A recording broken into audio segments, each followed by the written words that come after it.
And welcome to a Tuesday morning edition of the ETBU Sportsnet Coaches Show. I'm Kenneth the K-Rock Klein, and as always, we're pleased to be joined by a guy that normally I would give a hood reference to, but this time I'm not, although I will clarify one thing.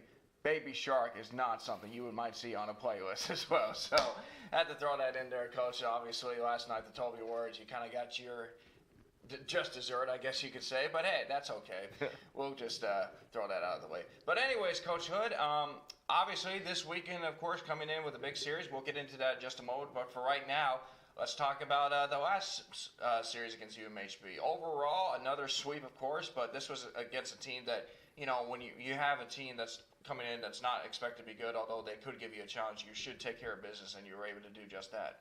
Yeah, you know, it was, playing on Easter weekend, it kind of throws the schedule crazy, and then we had some weather come in. So to get up for a game on Thursday and then to be let down, have to shut it down, and then get ready to play two on Friday, you know, it's hard on players. It's because, you know, baseball guys are you know, they like structure.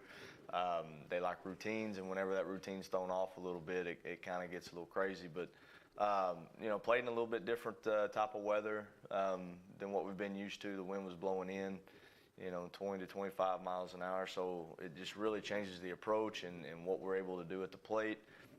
Changes how you pitch, how the other team pitches you. I mean, so there's all of these different factors that we faced this weekend. And it was one of those games that, one of those weekends where it doesn't matter really who you're playing. Any team's got a chance to win. You know, as we saw, you know, we played a couple of close games. You know, and to UMHB's credit, they came in and they fought, and they played hard all the way through. And but we were able to pull the wins out. So I'm proud of the guys and what we were able to accomplish. Absolutely, Coach. And, you know, obviously the first game, of course, was a 2-0 victory. Of course, you got another outstanding pitching performance from Alan Underwood as well. I mean, he just continues to amaze when you're talking about him, putting him on the mound, having the confidence in him, and considering that he's a freshman along with the freshmen. I mean, I just can't say enough about our freshman pitching staff for this season. Yeah, he's a kid, just gets on the mound, and every time he's on the mound, he competes. And, you know, he competes in the strike zone. He forces early contact, you know, and does just a really, really good job making quality pitches throughout the ball game. Anytime he's on the mound, we've got a chance to win, we feel like, for sure. Absolutely, Coach. And, well, speaking of incredible accolades, you had another accolade as well with Casey Combs winning his second ASC Hitter of the Week. And this time, of course, there was no sharing. He won it outright in a way.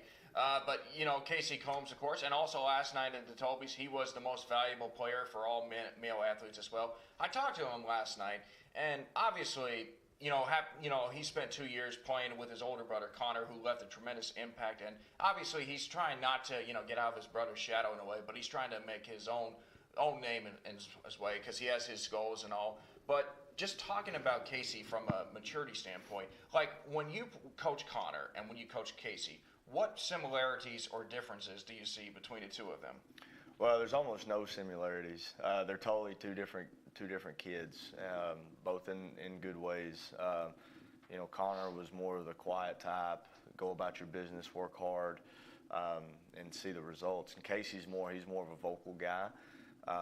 He's more of an energy, more of an energy guy. Not saying that Connor didn't play with energy, but Casey's energy is pretty radiant, and people feed off of his energy and what he brings to the table.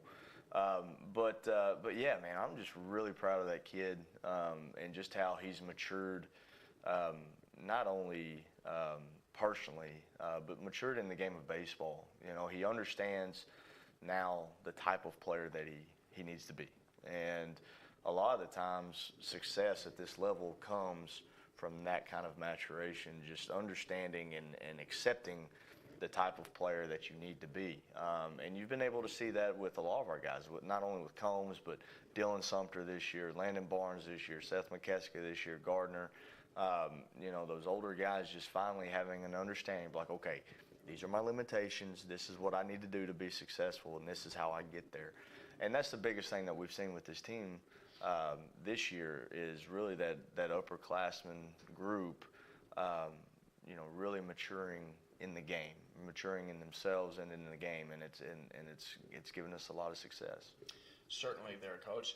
So this weekend, of course, you have your last regular season series, but there is a lot to play for at stake because as of right now, you're currently sitting in a good position, just second place, although I kind of think that you should be in first because Howard Payne last week played a non-conference series against UT Tyler, but we'll just go with what is at stake. However, you have two teams that are still in the thick of things that can still have a chance to claim the top two spots to host. One of those, of course, is Louisiana College, and that's a team that they're currently 2 games behind you in a way. So obviously you have to go up to Pineville to take on Louisiana College, and this is a quality team that always seems to bring out the best in in you guys, having some big wins of their own as well. So going on the road into Pineville, just talk about what's at stake here, and what you guys need to prepare for, and how much will we be ready? Yeah, well, we're going to be ready. Given what this weekend can bring, if you can't be ready to play under these circumstances, then you don't need to be on the baseball field. But you couldn't ask for a whole lot more than to go into the last weekend with something on the line. I think that keeps the guys sharp. I think it keeps their attention, which can sometimes wander with college kids. But yeah, we expect a tough series. I mean, it's going down to Pineville and playing Louisiana College. They're having a great season this year, playing some really good baseball. But we are too.